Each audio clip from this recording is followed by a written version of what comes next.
యోగ వాసిష్టంలో పురుష ప్రయత్నం చేతే అన్ని జరుగుతాయి, కానీ దైవం అంటూ వేరేగా ఏది లేదు, విధి కూడా లేదు, మనిషి యొక్క ప్రయత్నంతో అన్ని జరుగుతున్నాయని చెప్పారు. అదే మనం తెలుసుకోవాలి. ఈ ఈ శ్లోకంతో నేను ఆపేస్తాను. దైవమందు పురుషకారమందు అంటే కర్మ సిద్ధించుచున్నది, అందులో పూర్వజన్మ దేహమందు ఆచరించబడిన పౌరుషము దైవమని పుటమై ఉన్నది. కొందరు దైవము వలనను, మరికొందరు ప్రపంచ స్వభావం వలనను, మరికొందరు కాలం వల్ల, ఇంకా కొందరు పౌరుషం వల్ల ప్రత్యేకము కర్మఫలము కలుగుచున్నదని చెప్పుచున్నారు. ఇక్కడ 320వ పేజీ దగ్గర నేను ఆపుతున్నాను.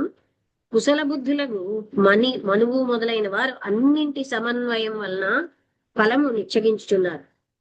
రథగమనమునకు చక్రద్వయము లేకుండినా చక్కగా నడుపజాలనడుల పురుషకారము వినా దైవం వలన సిద్ధి కానేరదని యాజ్ఞవల్కులు. అంటే పురుష ప్రయత్నం లేకపోతే ఏమీ జరగదు. అంటే మనుష్యుల ప్రయత్నం వల్లే అన్ని జరుగుతున్నాయి. పురుషకారమును అంగీకరించిన ఎడల వైద్య శాస్త్రమునకు వైయధ్యమే కలుగును. పురుషకారము లేకుండినా దైవమే లేకుండు. ఎందుచే అంటే దైవమనియు ఇష్టమనియు భాగధేయమనియు భాగ్యమనియు నియతి అనియు విధి అనియు పూర్వజన్మ కర్మజన్యము అదృష్టమునకు సమానార్థములని చూసారా. ఇవన్నీ పురుష ప్రయత్నమే. కొంతమంది విధి అంటారు, కొంతమంది భాగ్యం అంటారు. అలాగా ఇవి ఏవి చెప్పినా ఇదంతా పురుష ప్రయత్నమే అని చెప్తున్నారు. ఇక్కడికి పేజ్ 320 పేజీలు వేయండి.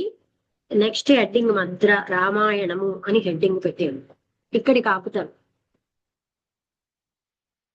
మీరు ఎవరైనా ఏమైనా చెప్తారా? ఈశ్వర్ రాసుకుంటున్నారా? స్పీడ్ గా చెప్పడం వల్ల రాయట్లేదు. ఇక్కడ ఈశ్వర అంటే మామూలుగా ఈశ్వరుడు అని కదా, సర్వేశ్వరుడు అంటే జగత్ అంతటికి ఇదైన వాడు అని కదండి భగవంతుడు, ఏ రూపేణ ఆయన. ఓకే, అంటే భగవంతుడన్నా, భగవద్జ్ఞానం అన్నా, బ్రహ్మజ్ఞానం అన్నా, ఈశ్వరుడన్నా, సత్యమన్నా ఇవన్నీ ఒకటే పదాలు. మనం ఏమంటాం? భగవద్ అనుగ్రహం అంటాం. అదేమీ లేదు, పురుష ప్రయత్నంతో లభిస్తోందని చెప్తున్నారు రాముల వారికి వశిష్ఠుడు. మనం అలా అనేస్తాం, విధి అంటాం, అదృష్టం అంటాం. అవన్నీ గత జన్మలో చేసిన సాధన వల్లే వస్తున్నాయి అన్నారు. అవునండి, అవును. చెప్తారా రమణ? ఇప్పుడు చెప్పండి. పురుష ప్రయత్నం అంటే మనం ఏమీ చెయ్యకుండా ఏదో దేవుడు అన్ని ఇవ్వాలనుకుంటే జరగదు. పురుష ప్రయత్నం మంది ఉంటూ మిగతావన్నీ కలిసి వస్తాయి. అదే అది ఆఖరికి ఈశ్వరుడి అనుగ్రహం కూడా ఎవరైతే ధర్మానుష్ఠానం ఉంటుందో వాళ్ళ మీదే ఉంటుందని చెప్పారు. అంటే మన ఆచరణతోటే అన్ని వస్తాయి, కానీ లక్ అంటే తెలియక లక్ అంటారు. పూర్వజన్మ వల్ల వాళ్ళు చేసిన ఫలితం వల్ల ఈనాడు వాళ్ళు అనుభవిస్తున్నారు. అవును.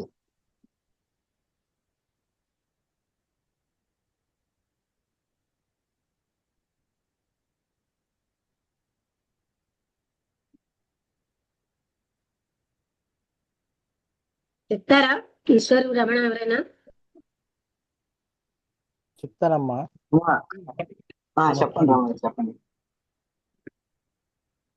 అంటే ఈ జన్మ యొక్క రహస్యం ఏంటంటే ఎప్పుడు సంసార బంధంలో వాటిల్లో ఉండిపోయి కొంచెం గట్టిగా ఆ స్థితికి వెళ్తున్నప్పుడు చేసి మళ్ళా ఆ సంసార బంధంలో ఉండిపోవాలనే ఆలోచన కలుగుతుంది. ఆ కలిగిన పురుష ప్రయత్నంతో మళ్ళా దాన్ని మనం ఇటువైపు కలుగుతుందన్నారు. సంసార బంధంలో అంటే ఇలా ఉంటున్నా కూడా మనం ఎప్పుడైతే మళ్ళా సంసారం లాగుతూ ఉంటది అప్పుడప్పుడు మధ్యలో, ఆ లాగినప్పుడు పురుష ప్రయత్నంతో మళ్ళా మనం ఏ స్థితిలో ఉన్నామో అటువైపుకి ఎప్పుడు లాగేది అదే. అదే అదే అది లాగుతూ ఉంటది. అప్పుడు పురుష ప్రయత్నం కూడా మనం ఉపయోగించుకొని అది కాదు 2 రకాలు చెప్పారు. ప్రవృత్తి మార్గం అంటే ప్రపంచము సత్యము, కనబడే ప్రపంచమే సత్యము. ఈ ప్రాపంచ విషయాలు పట్టుకుని వేలాడే వాళ్ళు ప్రవృత్తి మార్గం, వాళ్ళకి నిరంతరం ఇదే సత్యం. నివృత్తి మార్గం అంటే ఎన్నో జన్మలు అలా జీవించి ఇందులో ఏ సుఖము లేదని తెలుసుకున్నాక అప్పుడు వాళ్ళు అందులోకి వస్తారు. అలా అవునమ్మా. వచ్చినప్పుడు కూడా సత్కర్మ సదా అంటే సత్పురుష సాంగత్యం నిరంతరం అటువంటివి బ్రహ్మజ్ఞానమే చెప్తూ బ్రహ్మజ్ఞానంలోనే ఉంటే గాని పడిపోరు, లేకపోతే పడిపోతారు. ఆ, అర్థమైంది. పురుష ప్రయత్నం అంటే మానవ ప్రయత్నం అండి. మానవ ప్రయత్నంతో అవునమ్మా. అన్ని సాధించారు గాని విధి అంటారు, భాగ్యం అంటారు, దైవం అంటారు, ఇవేవి కాదు. ఆ మానవ ప్రయత్నం ఏ జన్మలోనో చేస్తే ఇప్పుడు గుర్తు ఉండదు. అవునమ్మా. అవునమ్మా. ఏది సార్థకము అంటే ఎవరైతే అటువంటి బ్రహ్మజ్ఞాన తపన కలిగి ఉంటారో అది అవును. జీవితం సార్థకం చేసుకున్నట్టు. ఆ తపన లేని వాళ్ళు జీవితం వేస్టే. ఎన్ని జన్మలు ఎత్తినా అది ఎప్పుడో అందుతుంది కానీ తప్ప అది ఆ జన్మలు జన్మలు ఇస్తూనే ఉండాలి అని చెప్తున్నారు. ఆ. ఈశ్వర్ మీరు చెప్తారా?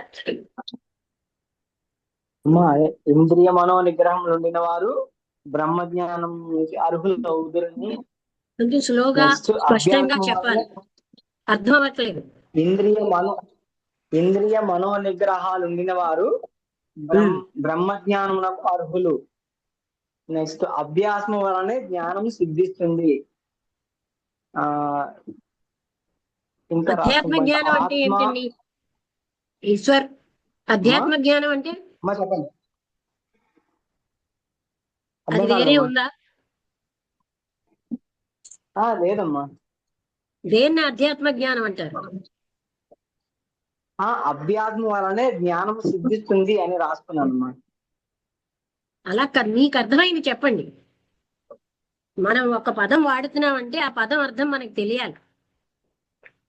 అభ్యాసం వల్లనే జ్ఞానం సిద్ధిస్తుంది అంటే మనం ఆధ్యాత్మ జ్ఞానం అంటే ప్రతిరోజు ఏంటండి? ఆధ్యాత్మిక జ్ఞానం అన్నా, బ్రహ్మ జ్ఞానం అన్నా, ఆత్మ అన్నా, సత్యం అన్నా అంతా ఒకటే అమ్మా. అది అందుకని బ్రహ్మ జ్ఞానం అన్నా ఆధ్యాత్మిక జ్ఞానం అన్నా అంటే నేను ఒక రోజు మీ అందరినీ అడిగాను కదా లాడ్జి మీటింగ్ లో, మీకు అసలు ఆధ్యాత్మిక జ్ఞానం ఉందా అంటే అప్పుడు మీకు లేదు అని నేను చెప్పినప్పుడు మీకు కష్టం బాధ కలిగింది, అవునా కదా? అవునమ్మా. బ్రహ్మ జ్ఞానం కావాలని ఎవరికీ తపన లేదు, అవునా కదా? అవును. ఆ తపన దాన్నే ఆధ్యాత్మికత అంటాం. బ్రహ్మ జ్ఞాన తపన. ప్రాపంచిక విషయాలు అల్లవాళ్ళు నన్ను మంచి అనుకోవాలని, నేనేదో జ్ఞానంతో ఉన్నానని ప్రజలు అనుకోవాలని, అది చూసారా సువర్ణ సోపానంలో ఒక సువర్ణ సోపానంలో ఏం చెప్తారంటే ఎటువంటి ఆధ్యాత్మిక విద్య అంటే ముసుగు లేని,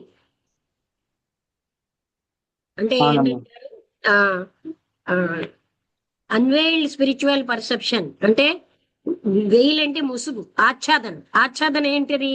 అందరూ నన్ను గొప్ప అనుకోవాలి, నన్ను మంచివాళ్ళు అనుకోవాలి, అవి ఆచ్ఛాదనలు. అలా ఉన్న భక్తి కాదు. ఇక్కడ దివ్యజ్ఞాన సమాజంలో ఏం చెప్పారు? అనాచ్ఛాదితమైన ఆధ్యాత్మిక ఉపలబ్ధి. అంటే ప్రజల కోసం, ఒకసారి వినండి, ప్రజల కోసం ప్రతి వాళ్ళ ఇంప్రెషన్ కోసం వచ్చే ఆధ్యాత్మిక ఉపలబ్ధి కాదు. తనకి సత్యం తెలుసుకోవాలనే తపన, అది అనాచ్ఛాదితమైన ఆధ్యాత్మిక ఉపలబ్ధి. అంటే మరో పర్పస్ తో కాదు, ఇలా వెళ్తే నేనేదో సుఖం పొందేస్తానను అలాంటి ఉద్దేశంతో కూడా కాదు. అది అనాచ్ఛాదితమైన ఆధ్యాత్మిక ఉపలబ్ధి. గోల్డెన్ స్టేజ్ లో చదువుతాం కదా, దాని అర్థం ఇది. అవును. చెప్పండి. ఈశ్వర భక్తిలోను బ్రహ్మ చింతనలోను ఆసక్తి గల చిత్తము గలవాడు నివృత్తుడని చెప్పబడుచున్నది. మీరు మీ మాటల్లో చెప్పండి అక్కడ. అంటే మీరు అవగాహన చేసుకుని, ఇప్పుడు జ్ఞానం ఎప్పుడు కూడా అవగాహనతో రావాలి, అది వాక్యాలు యాజ్ ఇట్ ఈస్ కాకుండా మీకేం అర్థమైందో చెప్పండి. అంటే ఈశ్వరుని మనం ఎప్పుడు కూడా మనస్ఫూర్తిగా భక్తిలో ఎవరైతే ఉంటారో వాళ్ళకి. భక్తి అంటే ఏంటి మళ్ళీ చెప్పండి ఈశ్వర్ గారు? భక్తి అంటే కొబ్బరికాయలు కొట్టడం అది కదమ్మా. భక్తి అంటే మనసులో ఉండాలమ్మా. ఏమంటారు అంటే మనసులో నాకు కొబ్బరికాయ కొట్టాలని ఉంది, అది భక్త? కాదమ్మా, అది కాదమ్మా. మరి మనసులో ఉండాలన్నారు. భగవత్ నాకు చింతన ఎలా కలిగి చెప్పాలి? ఉండడం అండి ఎప్పుడు సదా. ఏంటండి? భగవత్ చింతన అంటే భగవంతుడిని తలుచుకుంటూ ఉండడం. ఎందుకు తలుచుకుంటాం? ఎప్పుడు తలుచుకుంటాం? ఆయన మీ ప్రేమ ఉంటే. హృదయపూర్వకంగా అందుకే నారద భక్తి ప్రేమ సూత్రాలు. మనం ఈశ్వర్ ఒక క్షణం ఆగండి. ఇంతవరకు భక్తి ఓకే. భక్తి భక్తి అని పదం వచ్చిందని నేను నారద భక్తి సూత్రాలు కూడా మన గ్రూప్ లో చదివాను. ఆ నారద భక్తి సూత్రాల్లో భక్తి అంటే ఏమిటో చెప్తాడు. పరమ ప్రేమ, మొట్టమొదటి సూత్రం సా తస్మిన్ పరమ ప్రేమ రూప, అంటే భగవంతుడి పట్ల అనంతమైన ప్రేమే భక్తి. అంతేగాని కొబ్బరికాయలు ఊదొత్తులు ఇవన్నీ కాదు. కోవిళ్ళు తిరగడం ఇవన్నీ స్వార్థకర్మలే. అవునండి.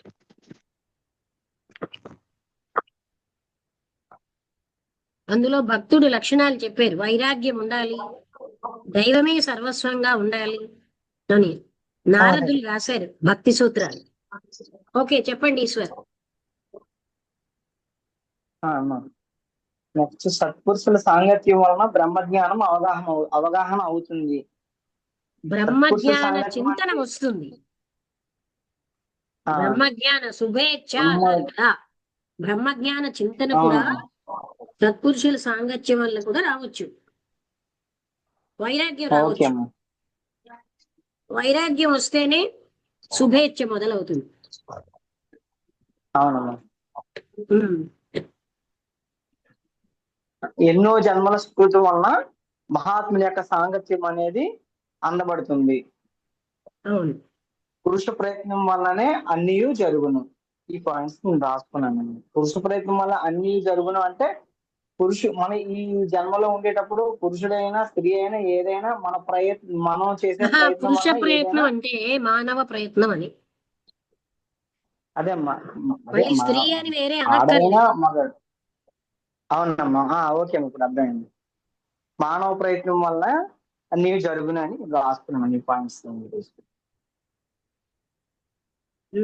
అన్ని అంటే ఏమిటి? ధనార్జన కాదమ్మా, బ్రహ్మజ్ఞానం, అదే సత్యం అంటే ఏంటో తెలుసుకోవడం, సత్యమే మాట్లాడడం, సత్య మార్గంలో వెళ్ళడం, ఇది మనకి అవగాహన అవుతాయమ్మా పురుష ప్రయత్నం వలన. మరి కొంతమంది పుట్టుకతోటే జ్ఞానం ఉంటుంది, కొంతమందికి ఉండదు. కారణం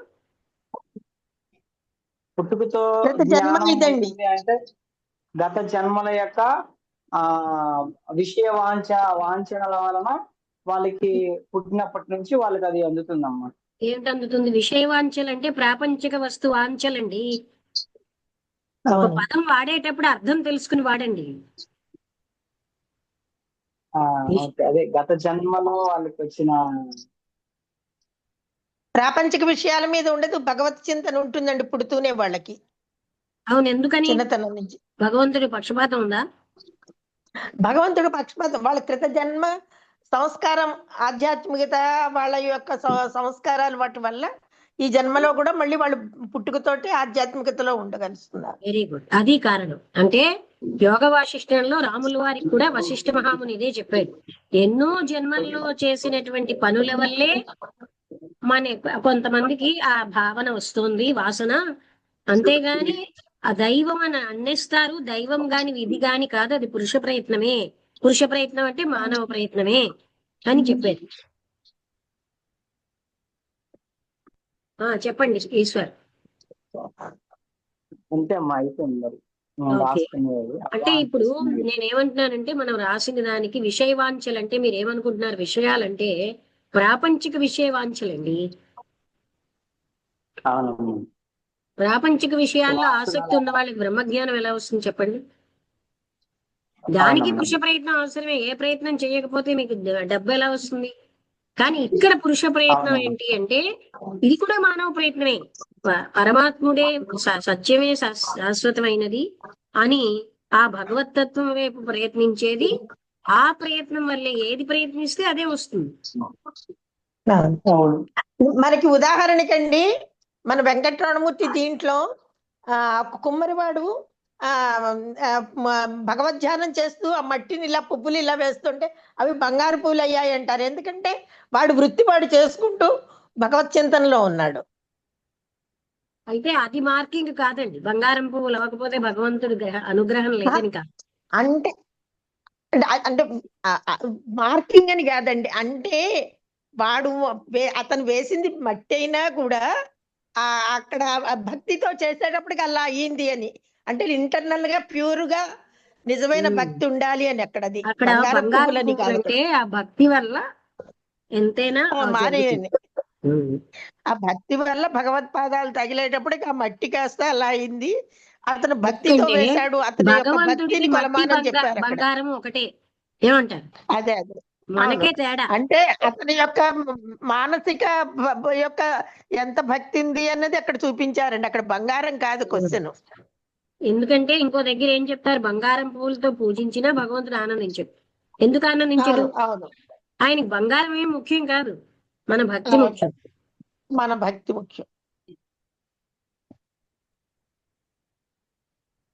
సో ఫాలో అవుతున్నారు కదా అందరూ? ఓకే మేడం, మీకు ఎక్కడైనా ఆ. అర్థం కాకపోతే మళ్ళీ అడుగుతూ ఉండండి. అలాగేనండి. అలాగే అమ్మ. శివ గారు మీకు అర్థమైందా?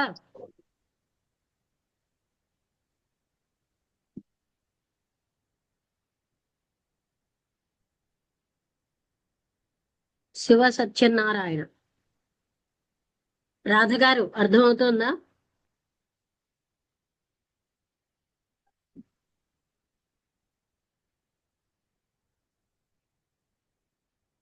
మైక్ కి దూరంగా ఉన్నారా?